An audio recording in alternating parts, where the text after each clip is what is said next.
ডিম খেতে কেই না ভালোবাসে। সবথেকে সহজ আর তাড়াতাড়ি উপায় কিছু বানানোর কথা মাথায় আসলে সর্বপ্রথম যার কথা মাথায় আসে সেটি হচ্ছে ডিম।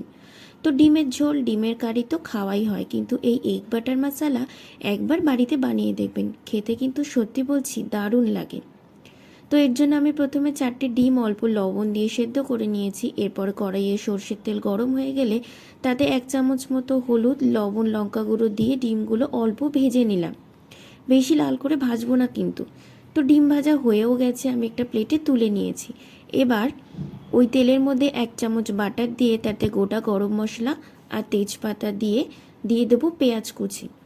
অল্প নেড়ে চেড়ে তাতে দিয়ে দেবো টমেটো, আদা, রসুন, কাঁচা লঙ্কা কুচি আর দিয়ে দেবো 1 চামচের মতো হলুদ আর লবণ। অল্প করে সব মশলা ভেজে নেব।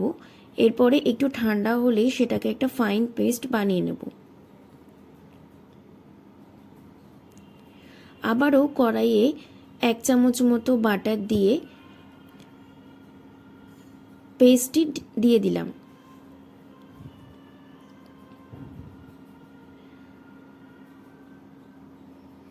এবার সব কিছুকে ভালো করে মিশিয়ে দিয়ে দেবো মশলা ধোয়া জল।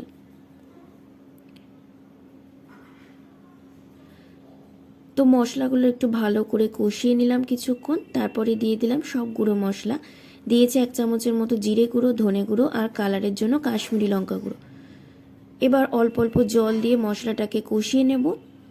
জলটা একটু শুকিয়ে আসলেই ভেজে রাখা ডিমগুলো ওপর থেকে দিয়ে দেব, দিয়ে ছড়িয়ে দেবো কাসুরি মেথি, দিয়ে নামিয়ে নেব। এতে ধনেপাতা কুচিও দিতে পারেন শেষে, আমার কাছে ছিল না তাই আর দেওয়া হয়নি।